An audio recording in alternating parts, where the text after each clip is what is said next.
Hello everybody, it's Chris here from CDC Accounting. I'm delighted that the customer care queen, Julie Eldrett, has joined us tonight. She's going to share with us her experience, knowledge from having a salon, going through the same journey that you have, as well as, potentially personal challenges that she's been faced with. So, welcome, Julie. Oh, thanks, Chris. Thanks very much indeed for inviting me. Hi everyone. I can't wait to share my information with you. Chris and I and Simon are always talking about information is power, but only when you share it. And Chris, it becomes magical. Yeah, when you use it.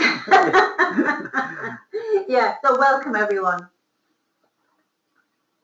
Great. Thanks again, Julie. So we're just going to run through, just to touch on this.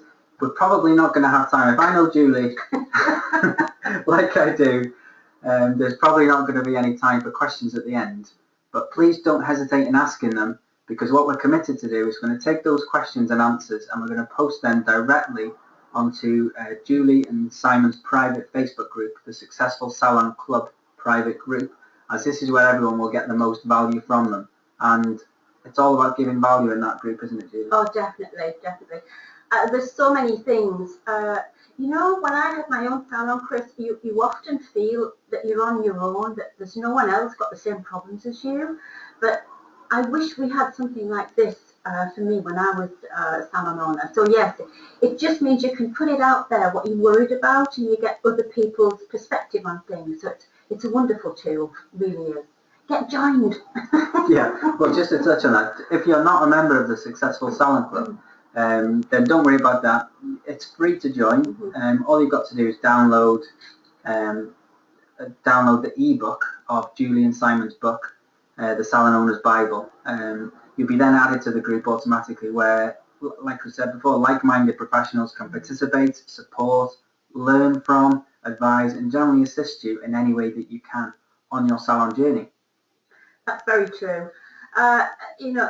Do get the Salon Owner's Bible, and yes, it is something that you can download free, as we were saying. But to get the book, let's have a look. How can we get the book then?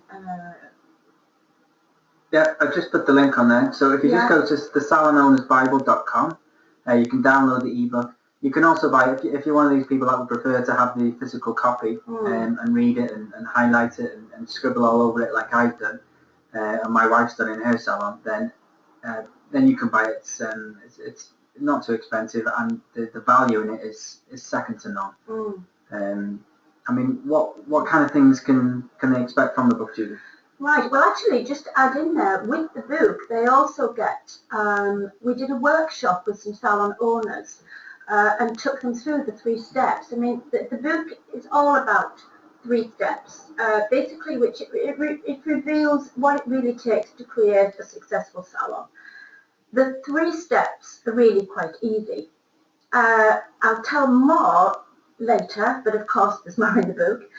But there's a DVD of the workshop that we did, and also there is a audio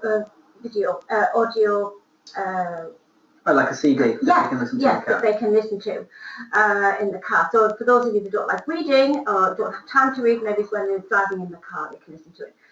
So the 3 steps that the book is all about are quite simple, and I'll mention them now for you so that you can see where we're going with this. The first step is why. It starts with why. So salon owners, actually, no pressure, but it starts with you. And on that basis as well, nothing will change unless you do something. If you've come or joined us today for something that you want a solution to or something you're worried about, then I can guarantee you that nothing will change unless you change something, unless you use some of this information. So the 3 steps that the book is about is, first of all, it's why. Why did you start the salon? Why do you want a business? What is your why? To put it in a very quick, simplistic term that you will see in the book, actually, think of your business a bit like a jigsaw puzzle, Chris, with the picture on the front being what you want to achieve. So for salon owners, start thinking about what is your vision, what is your goal, and kind of try and picture it in your mind in full colour, because inside that box is all the puzzle pieces, and those pieces make that picture. So the puzzle could be set up of pieces regarding your standards and your systems, and it can also be, which it is more so, your team. What do you want them to do? When do you want them to do it? How do you want them to do it to help you achieve what you want to achieve? So there's loads of ideas because, as Chris has already said, I do talk a lot, so I've got to keep an eye on this time. So that's a taster of what's in the book. Yeah, so go ahead to the Salon Owners Bible, get the book, and I think you can all see now why I'm really excited to have asked Julie to join us, because you know, as you touched on there, Julie, you've got lots of these sayings that you've come up with over the years, and you just said one there. I just wanted to just reiterate again that for anyone listening, nothing will change unless you make a change. I think that's an important one, and we're going to probably touch on more of sayings that you've come up with over the years. But I'm so excited that you're here, and I can't wait to get going. I am too. But just to stay on that little point of the change, well, big point. I speak, as you know, a lot of you know, all over the world. And I do get people ringing me up, Chris, and they say things like, "Oh, Julie, you've changed my life. You've made life so much easier." Like I hear people saying about the accounts, me included. However, all I say to them is, it's not me. It's the fact that you've listened. And I share this with so many people, but so many people go back. They say, "I enjoyed that, Julie. Thank you very much." And then they go back and do nothing. So those that do something are achieving some fantastic results, even opening second and third salons. So no pressure, guys, but it's up to you. That's great. Thanks a lot. So just to go over, if you've got any questions at all, send them through to this webinar, and we'll put a personal message from Julie answering those questions into the Facebook group. If you're not a member of the Facebook group, download the book. It's free at salonownersbible.com. Actually, it'd be a good idea to download the book before you ask the questions, because it's probably answered in the book. As another hint. Yeah. So this is just the contents. We're going to whiz through this page. So why are we doing this webinar? The importance of targets and what to measure. That'll kind of be me talking, and Julie chipping in and offering advice from that point of view. I can talk numbers till I'm blue in the face. That's what I love. That's what I'm all about. But Julie's going to really help us make that fun, and from her perspective, bring them to life, if you like. We're going to go over the type of problems that salon owners often have, and then what to do about it. So that's really going to be Julie, full-on experience, and how she tackled those problems. So that's where we're going to get to. That sounds like fun. So why are we doing this webinar? So I've known Julie for a number of years now. This is a picture of her when she came up to my salon for the day, and she worked with all the staff in my salon, and since that day our business changed. And it's unbelievable how just using the knowledge that Julie can give us, and then putting that into practice, it can have, you know, incredible results on your business. I've always been a numbers person. I was a financial analyst for a large company. I can bring numbers to life. I know that the numbers are the lifeblood of a business, and what I'm great at is creating systems and teaching you how to run those systems, and giving you the tools to manage staff performance and business performance. And what you're going to be helping us today is bringing those to life. At the end of the day, your business needs a budget and your staff need targets. I mean, you wouldn't have got to where you are today, Julie, without having those two fundamental things in place. Definitely. In fact, when you do get the book, you'll see that I've dedicated my part of the book to my team, because they did what I asked them to do, even though they didn't understand why. But my thing is all about when we're dealing with people, because we are in the business of people, customers and team members. It's good to, I have a little saying that I have, and it's the 3 F's. The first F, Chris, is all about being firm, because it's a lot like having children. You need to be firm and be consistent with them. Then keep it fair, so that if one person's not coming in on time, you don't let them get away with it, because actually what you're doing is you're communicating without saying it. You're communicating that it's all right for you, Chris, to come in late because, you know, I don't mind. So it's showing everybody else that I've got favourites, or that it's all right for some. And it's teaching them to then overstep the mark more. So as soon as anybody oversteps the mark, you don't have to shout. I just used to giggle and say, I can see, what time is it? Is your clock wrong? Are you all right? I would just let them know I've acknowledged that you're in late. I don't want to embarrass them, but I want them to know, hey, this is what we agreed, and so you all keep to it. Would you make a note of that? Yes, oh yes.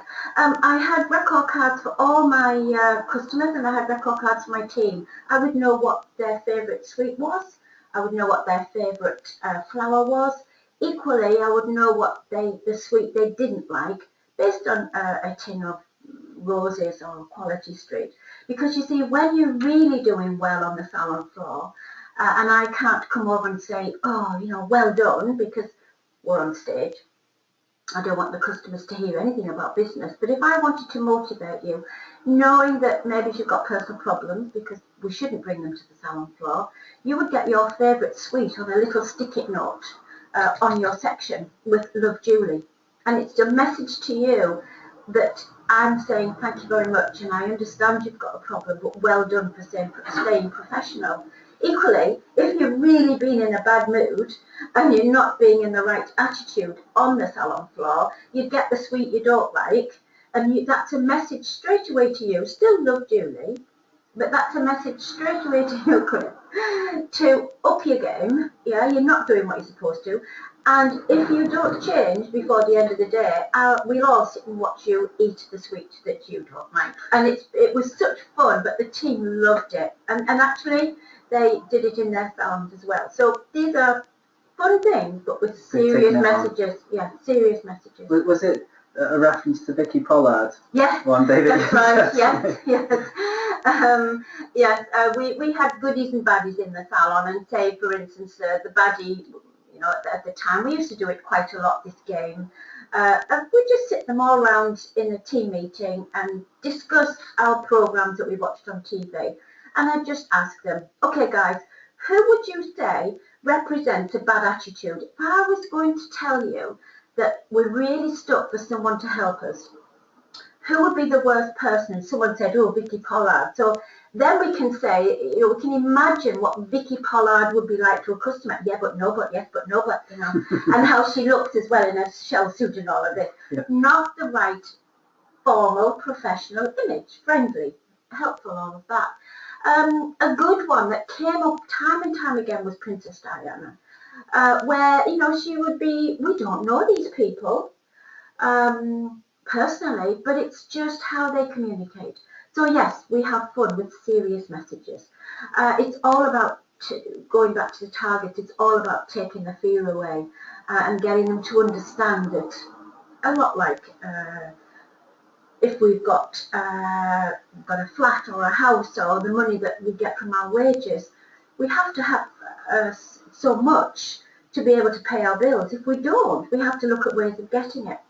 Well, the good thing about being a salon owner is, if we have got a team of people, they can, if we help them understand, and we get them, and this is key, we get them to work with us, Chris, not for us. We get them to work with us for the common goal of getting this picture on the lid, all in full colour with all the pieces in the right place. So that's what we're going to talk a lot about. So ultimately, this webinar is about talking about numbers, but not talking about numbers. Yes. It's taking the fear away, yeah. But how we can get them motivated to want to do it without it being, well, I'm not a salesperson. Yeah. I'm a stylist. I'm a beauty therapist. I'm a colorist. Yeah. I'm an artist. Yeah. I don't like selling. Yeah. Yeah. And they're right. Yeah. So customer care done right.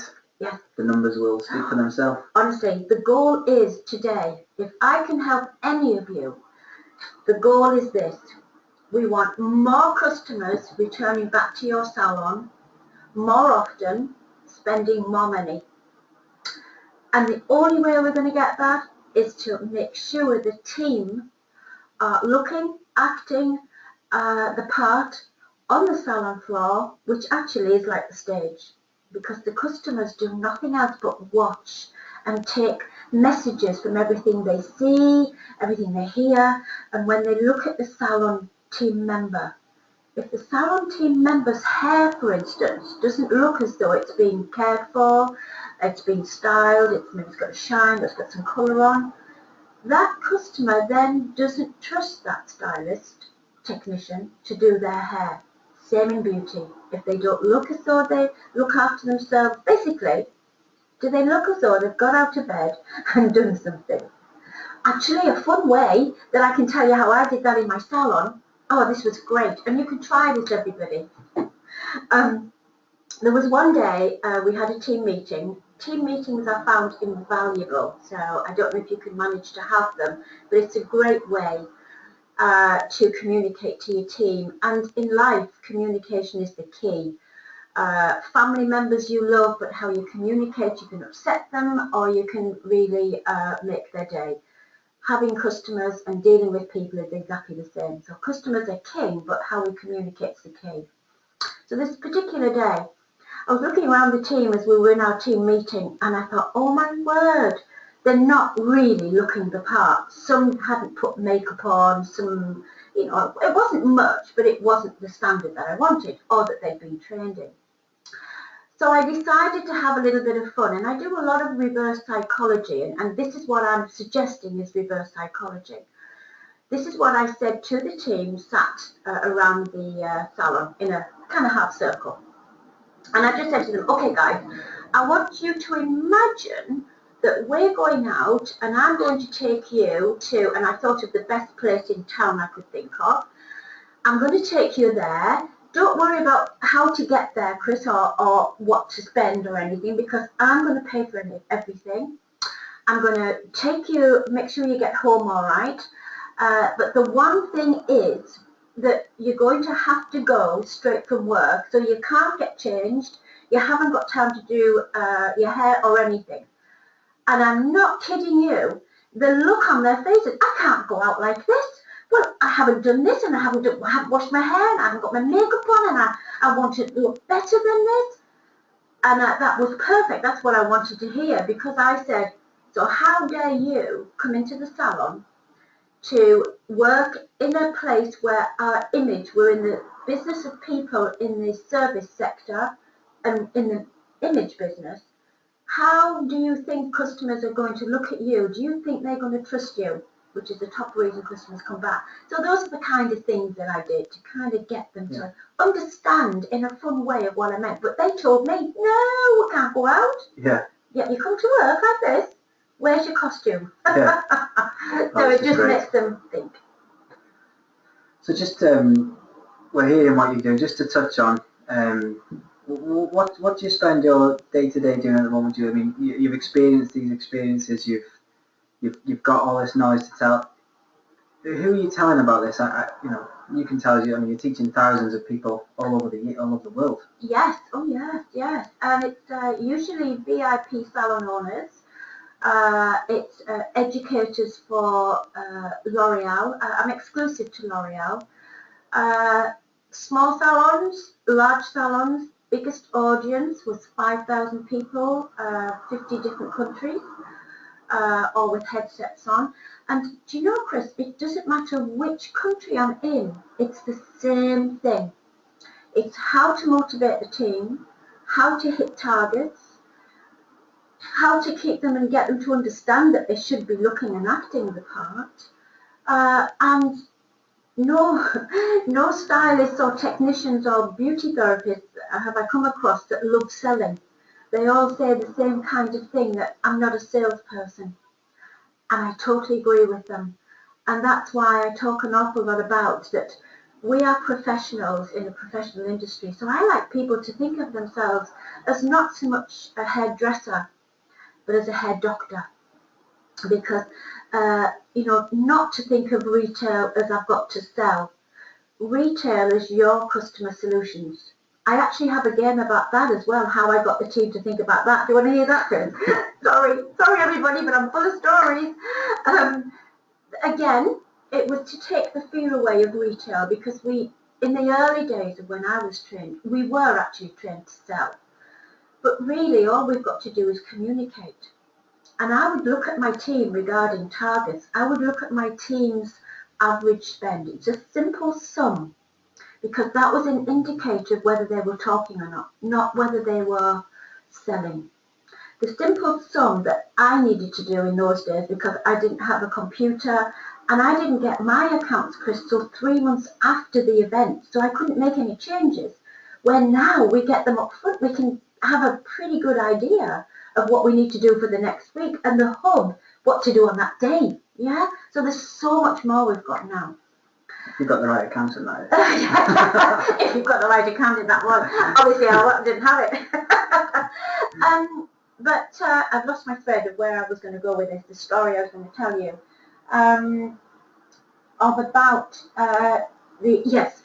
So I used to say to them that have a look at, the team used to do this themselves on a morning eventually. But for you salon owners, go back to your salon and just have a look at this. First of all, look at the salon. And on any chosen month, a typical month, have a look at how many customers you've had in on that month. And with those customers, how much did they spend? Don't separate it off, just how much money came in. Divide that up, and that will give you your salon's average customer spend, which is a key ingredient to know because of this. This is the magical bit of information. That the customer's average spend of your salon should be higher than your cut and blow dry price in your salon. Because I'm calling a cut and blow dry as our bread and butter work. And for beauty, I'm talking about maybe a facial as our bread and butter work. So your most asked for service, have a look. That average customer spend should be higher than that customer's average spend. Because what it's an indicator is that not that your team aren't selling, but that your team aren't communicating correctly. For instance, we should be asking the right questions. Oh, I'll tell you the most hated question that the consumer doesn't like. I have done so much research on this. The consumer doesn't like, what are we doing to your hair today? That's the most hated question. So what we should be saying is, are we just doing the same style as last time, Chris? Or would you like something different? Because you see, we're trained to look at face shapes, hair types, hair growth, all of this kind of thing, but we don't get the opportunity to ask. But here's a way that I did it in the salon. If you ask the team, it's just for them to understand where you're coming from. If you ask the team when you go back to the salon, if they're out and about in a party or in a dance or anything, and someone finds out that they are a hairdresser, the most common question is, what would you do with my hair? And Chris, they're not even paying. Yet when the customer comes in, ready to pay, we say, what we doing with your hair today? When really... That's the question my wife asks every time she meets a hairdresser.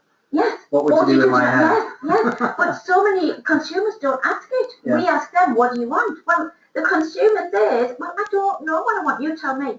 So by changing our questions, we're inviting them to say something like, well, I'm not sure, Julie, what would you say? Or what would you do? Or I've never thought about it. And we should be giving 3 options. The first option, you booked in for a cut and blow dry. Whatever a customer books in for, that's their need. Oh, my hair's too long, I need it cut. But every customer has a want of how they want to look. For me, I want to look younger. My hair goes flat on the crown. I want it to be more full of body. So we all have a want. I want to look drop dead gorgeous at nearly 65, but it's not going to happen. But at least someone can help me, give me a younger feel to my haircut. So it's by asking the right questions and communicating this to the team that actually, if you do that one thing, 7 out of 10 or 76% of women agree their hair affects their confidence. And 7 out of 10 consumers agree that if the hairdresser asks them the right questions and tells them what they're using and why, they're more likely to buy. They don't have to sell. Retailer solution. So there's some ideas there. Great, thank you very much. So the importance of targets and what to measure. Julie, please feel free to jump in and advise as we go on. Okay. So what I look for are staff performance targets and business performance targets, and I try and give the tools to be able to measure these simply. So what we look for, again, you said before, cut and blow dry or facial, the most common things. An easier way sometimes is to do 4 times the average hourly rate. That's just another way. There are many ways, but what I look for from a total customer spend is 4 times the hourly wage. So if a weekly wage for an average therapist was £200, if we times that by 4, the total customer spend for that salon, for that therapist's wages should be £800, of which 20%, so around £160, would be the solutions that they've given. Yeah, that would be the minimum that you would expect. Yeah, because you see, you want each team member to pay for themselves, to be self-sufficient. The two looking at the looking at the customer spend is just a quick kind of thermometer, a quick check. But they'll have to go through. This is what I did. You'll have to go through this. But to go through that with the team, that's what scares them. Yeah. Yeah. So the other way is a good quick way. Yeah. So again, we look at utilisation.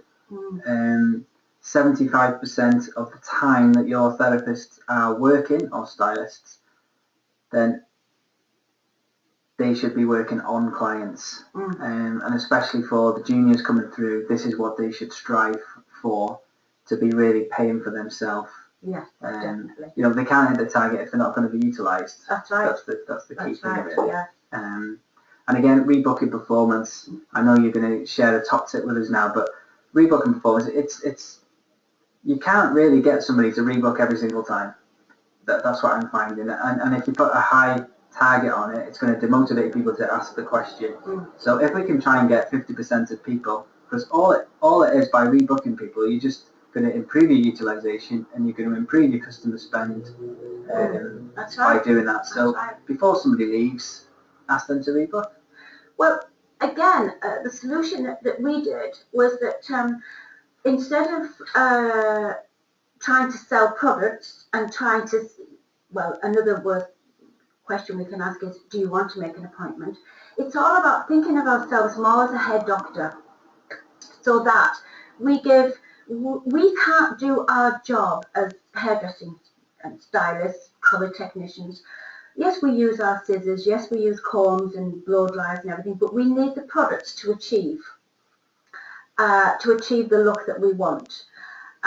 So if we don't give that customer what I call a personal prescription about what we've used on their hair today, in the service area, not at reception, this is key, even before we show them the back of their hair, for instance, in the hairdressing salon. In beauty, it's different. Normally, we give them a personal prescription in the beauty room. But in the salon, we don't do this because I had hair and beauty. I actually pinched it from beauty. So we used to give our customers a list of things that we'd used on the hair, because in sales, you trained to give them tell them about the shampoo, the conditioner, and maybe something else, or 3 products, where really it should be everything that you've used. Give it to them along with, and this is where the rebookings come in, along with when you advise you want to see me again. Just like a doctor, he doesn't say, do you want to make another appointment?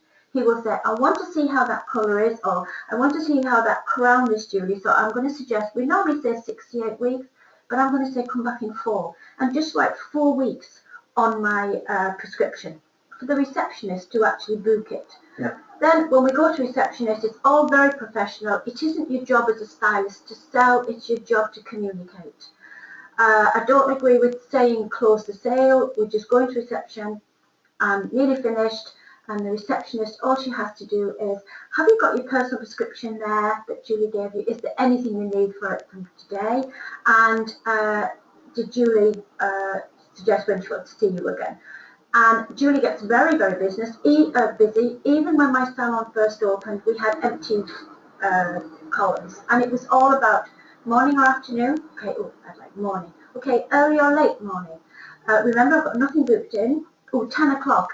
Could you make that 10:15, 10:30? Never give them what they wanted, because at the time that they wanted, even though I had it, we wanted to educate the customer to remember, I better book in because I want Julie. Yeah. So that's a hint as well of what they can do. So it's personal prescriptions and advice. Oh, a hint about personal prescription. Put your name on your personal prescription, because when your customer comes in to buy, even later, if your name's on, you'll get the commission. Yeah? If your name's not on, it's your fault. So then we look at the average revenue per hour. Again, we look at 4 times the hourly wage, and we look for the average revenue per hour to be higher than that. Home care. So 20% of clients walk away with solutions. So that is, if you've had 100 clients, then 20 of them will have I'll say bought a product, because that's ultimately what we're doing. Right, that's right. But actually what we're doing is we're giving solutions to the clients, but for their hair care needs. Yeah, because what we should be saying is that actually we've used this on your hair today. You mentioned earlier, Julie, that it's connection. It's how we communicate. So I said my hair's flat, so my crown goes flat. So if you, Chris, talk to me about a volumizing shampoo or mousse, you're talking a different language. But if you to say the volumizing shampoo, Julie, is really going to help that flatness, it becomes a want. It becomes a desire. It's all about how we communicate. It's in the book. Yeah, great. So my top tip is use the CDC huddle system to set these targets and measure them. There's kind of tools and systems to make them fun. And Julie's just going to give us a top tip on how she used to do the huddle system. So I went over the huddle system. We've gone over it a number of times. Julie's given me tips of how I can improve it, which I'm really grateful for. But how did you used to do that? Well, again, kept it fun. It was just, it was before we had the computers. And very quickly, when a customer booked in and asked for someone, we called it a request, and it was a cross in pencil. Everybody will have their own system, but this was ours in the early days. And if someone booked in and they didn't ask for you, it was called a tangent. In those days, we did a circle. When that customer came in, the cross, the request, we would turn blue with a pen. When the client came in, the customer came in of a circle, we would turn it red. And your goal, Chris, would be turn your column from red to blue. And I would train you how to look after your customers, how to make them feel special, because it's the second most reason why a customer will come back. They made me feel special. So again, look at your system for recording. Yeah. And also, we did percentage on how much your commission would be on your percentage of returns, of how many customers asked for you. The highest I ever went, I don't know if it's okay me saying this, was 30% of what they took. That was the highest you could ever get. If they wanted more, then we'd have to look at how we could put their prices up. So there was always a way. But basically, it was just to keep it simple. So I wasn't talking figures. So is that 30% commission, is it? Yes. After everything, the percentage with the, after they'd made the 800, they would get 30% of what was left. Yeah. So they were self-sufficient. But the key thing I was training them, without them realising, was it's not about money, it's about how you look after your customers. And if they look after their customers and they're attentive and they offer advice and solutions, they don't have to sell, that customer will come back time and time again. So the great thing about the huddle system is it gets you to think about a daily plan. That's right. So to look at what clients you've got coming in, and we set aside 15 to 20 minutes before the salon opens, yes, to just look at what customers they've got coming in. Mm-hmm. Not how can we sell to these customers, how can we make that visit even extra special? What solutions can we provide? Right. And I had some fantastic, I had an email from a client this week, Dana, I hope she's watching, but she sent me a message this week. She started the huddle sheet last week actually, and one of her stylists filled in their commission sheet, and her result for that week was 56%, so that's of her target. Brilliant. The following week, yeah, after they'd applied the huddle system, so just from 1 week, yeah, so 56% below the target. Oh, below, right? So the following week, yeah, when they started the huddle system, 118%. Wow. But it's taking the fear away. Again, before we were computerized, my receptionist would, if you had your column, your crosses and your circles, those customers, whatever they were booked in for, would be normally cut and blow dry. So my receptionist would add up what you've already got booked in. And the fun was, all you've got to do is talk to those customers, listen to what they're talking about, try and figure out what their wants are. I'm going away at the weekend. Oh, where are you going? What are you doing? How about we do this? How about we do this? And it's just, one solution option would be in the consultation would be something that costs no more time, no more money, would be a change in the blow dry. Second option might cost a little bit more money and a little bit more time, would be a change in the cut. Third option would be, if you're going to let me do anything to your hair, Chris, what I'd love to do is actually turn you blonde, do this and to highlight your cheekbones, or take that crown shorter because you said it goes flat, put a bit of body in on that crown. I would give you a solution, and you'd be surprised how many customers would. One lady rang me the next day and said, I've been talking to my husband, we just cut her the day before, and he said definitely do it, so can you book me in today? Yeah. So it's communication's the key, without doubt. Brilliant. What did you ask me? Checkpoint Charlie. Oh, right. Yeah, that's right. Well, I didn't know this was a real thing till I went to Berlin for a trip, and someone said to business, and someone said, "Oh, this is Checkpoint Charlie." I said, "Oh, I didn't realise that was real."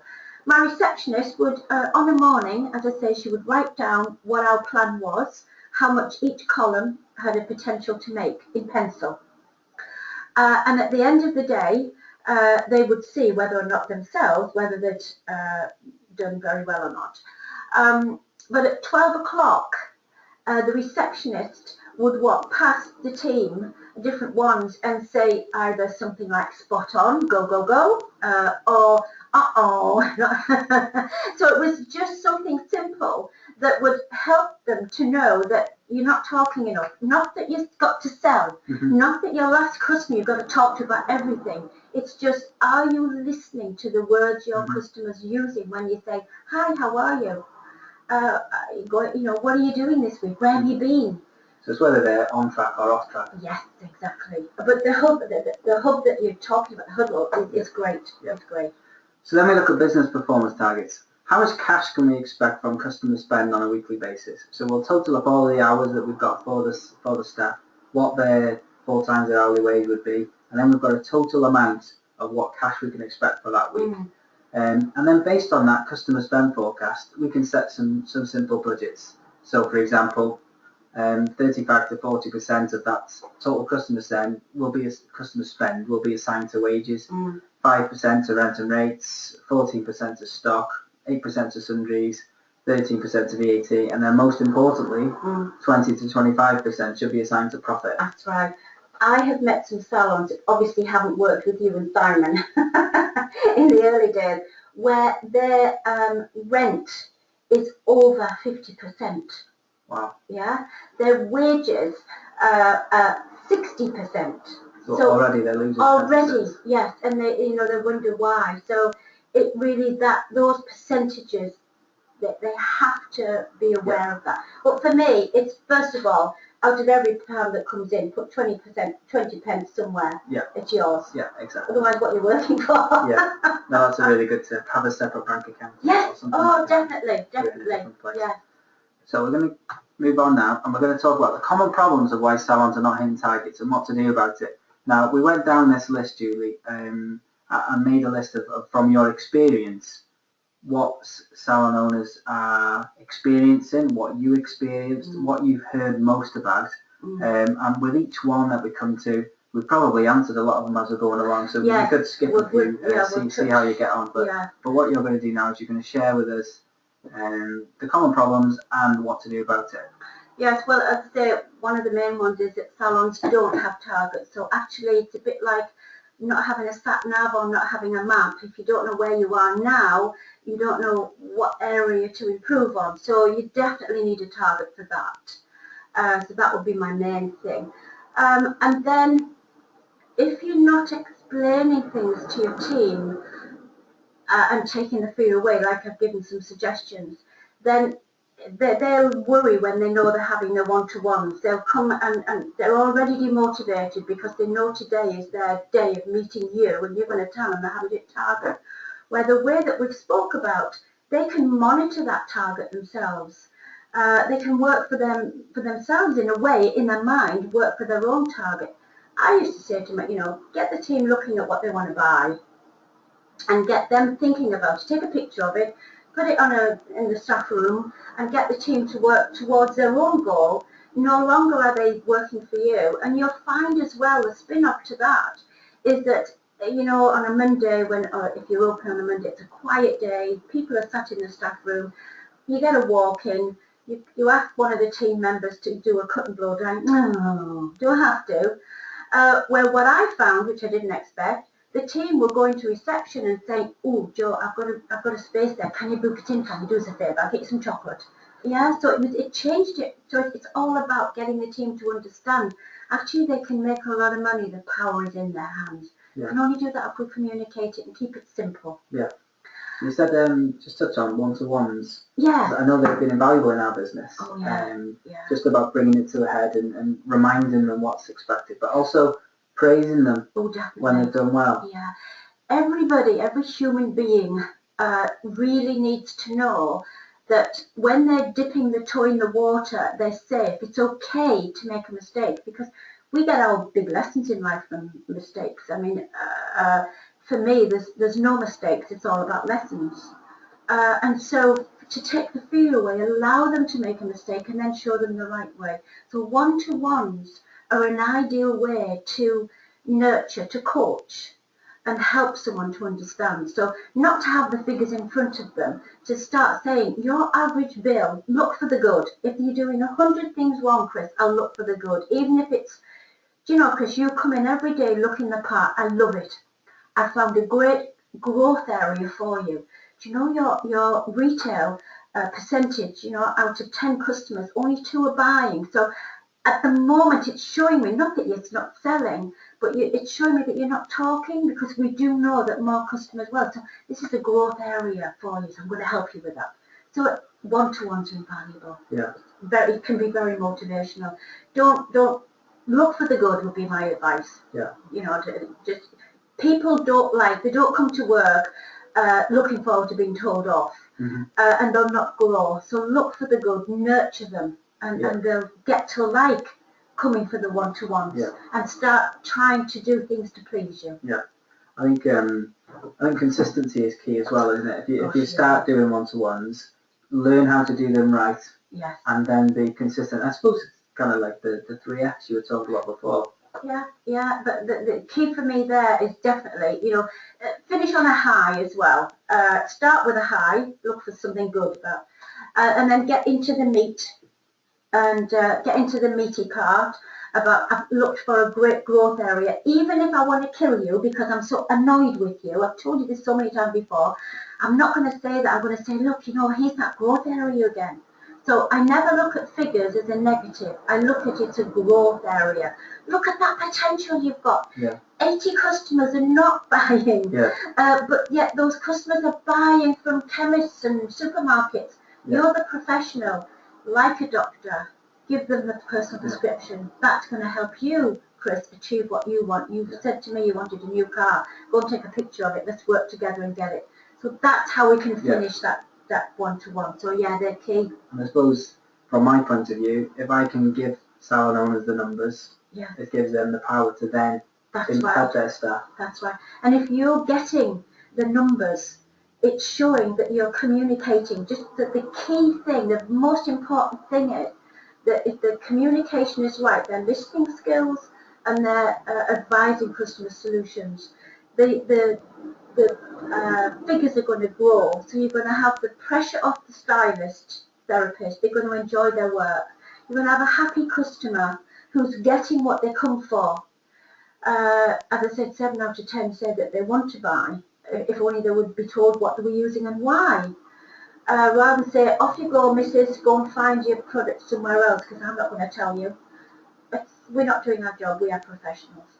Then you'll have a happy salon owner, happy customer, happy team, happy salon owner.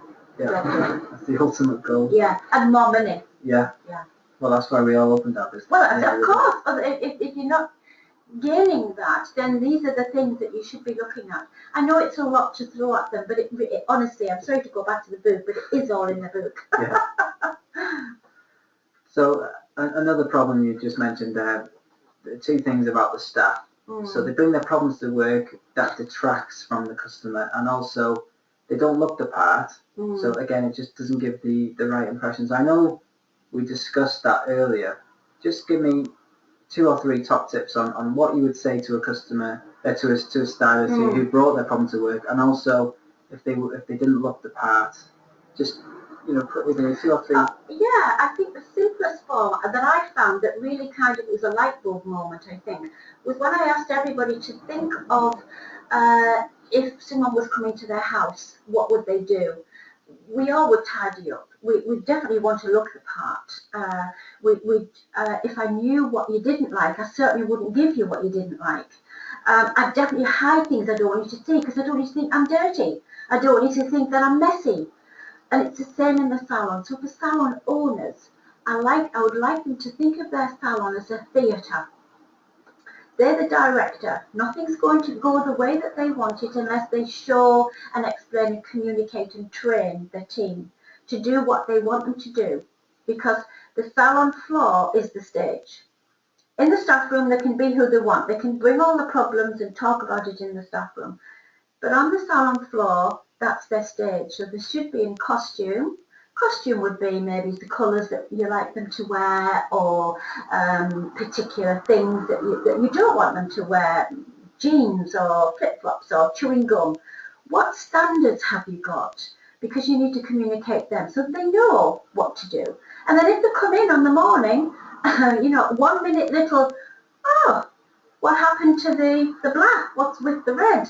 So the team see that it doesn't go unnoticed, and I've been known to send them back. Yeah. If it's an early beginner, I've been known in the live close to send them back home. Yeah. To make a point that you just don't do it. So that's your firm, fair, and keep it fun. Yeah. I read a poll once that for people that wear name badges, not just in hairdressing and beauty salons, that customers are 20% more likely to engage with and then obviously purchase from when they've got a name badge, because it's a lot more personal, it's a lot more engaging. You're right. Well, shall I tell you the reason why? Yeah. It's all about emotional intelligence. It's that emotional connection to someone. And if you know someone's name, it's much more personal. Yeah. So it's not just a blue top, a black dress, or it's a face with a name. Yeah. And so it's definitely very important that they look the part while they're on stage.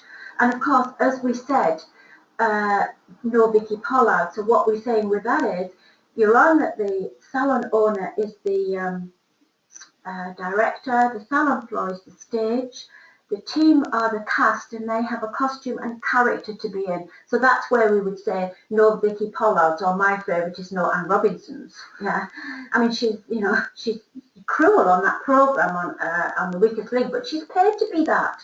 We're not paid to be that. We're paid to be happy, friendly, approachable, knowledgeable, professional. Yeah. So because the reason why I'm saying this is the customer is the audience, and they do nothing but watch and hear and feel the atmosphere.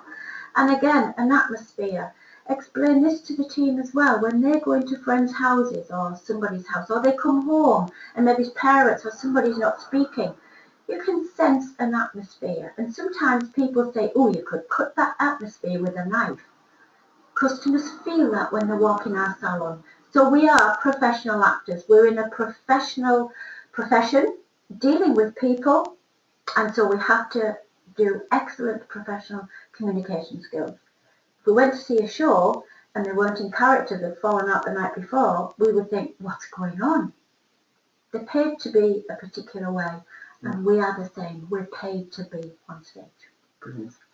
So we've got a typical salon owner now. They're going to be screaming at the screen and saying, well, I've got targets, but my staff aren't achieving them. So something's missing there. They haven't communicated it. They haven't set their standards. Just explain why that's important. Yes. Often I hear a lot of salon owners saying, well, if it wasn't some, even say the F word, well, it's because of the bleep bleep team. Happy to give the problem, it's the team's fault. I'm sorry, it's not. And I'm sorry for you guys out there that might disagree with this, but it's true that it starts with the salon owner. If you've got a team that you're not happy with, or that they're not doing what you want them to do, just step back and assess. I don't mean go up and watch them right in the face and this kind of thing, but just subtly listen to what's going on stage. What's you're showing, what's happening, what's the cast doing on your stage. If you don't like it and it's not what you want, then look at ways that you can, based on the solutions that we've given you, as well as, in the book as well, or ask some questions and I'll try and answer a bit more. But I really would like them to look at the book first, and then you get a better idea unless there's a quick question that they have. So yes, it's all about having the right team, playing the right part, doing the right job with the right attitude. If they have the wrong attitude, like a Vicky Pollard, 68% of customers will leave because of the attitude of one person dealing with one customer on any one day. And I think in the book there's a figure of how much you could lose with one negative person. It also spoils everybody else's day as well. Yeah, and that's often a reason why customers don't come back. Because of the attitude of the staff. So if your average bill is not very high, your team are not communicating. If your customers are not coming back, there's something they don't like, and it's probably an attitude. But you could do a courtesy call if people aren't coming back, and just checking everything was all right. If there's one thing you don't like about the salon, what would it be? If there's one thing you like about it, what would it be?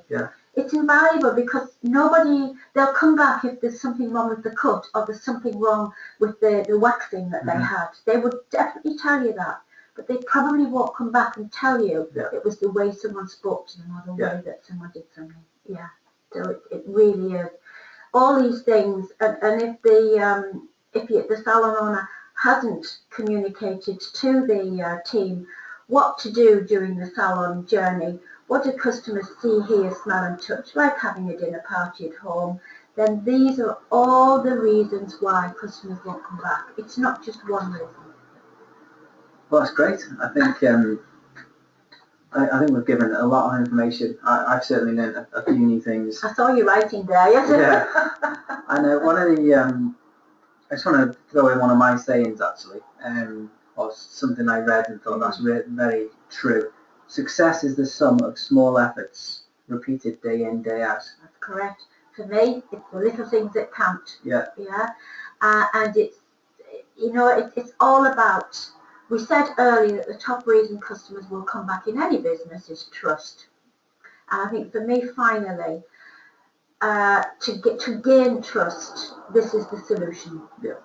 To first of all think about what standard you want. What do you want to happen in your salon, Chris? What do you want the team to do? When, why, how, where? All of those kind of things. And so that's your standard. Then put some systems in place. So I would even, for my standard, even the cleaner, I would clean the salon and took around to show what I wanted her to achieve. This was when I could afford one. So it's setting your standard, putting systems in place so that everybody knows what they want, and bringing your firm fair and keep it fun time. Yeah. Then you will achieve consistency, which is the key word. Yeah. Consistency then attracts trust. Top reason why customers will come back. So I'm hoping we've given a lot of reasons why it's important to have targets, Yeah. to know where you are now and to where you want to be. And we've given you some steps to help you get there. Great. Well, I'm delighted that you first of all joined me. Delighted that everybody else has come to see and learn from you and see how they can make things fun and improve in their business. And if you've got any questions, again, just send them to me. Or you can even email me at chris@cdcaccounting.com. I can get that to Julie. Thank you, Julie, so much for joining me. You're welcome. Sorry if I'm giving you earache, but it's just tried and tested, love what I do, and happy to share. Thank you very much indeed, Chris, for asking me. You're welcome. And likewise for me, I absolutely love the journey that I'm on with salon owners, the same as yourself, and bringing numbers to life and giving fun ways to do it. And tonight has just inspired me even more, actually, to to sort of use some of the new tips and tricks that you've given us. Well, likewise. So that's the end of the webinar. I hope you've got some amazing value from it. And like we said at the beginning, what was the phrase? For anyone listening, to do nothing now will change nothing. Yes. Just take one nugget from today and do something incredible. It is the smallest of detail. Add all those small details and then make the big picture. Yeah. Great. Well, we're signing off. Okay. See you soon. Bye. Good luck.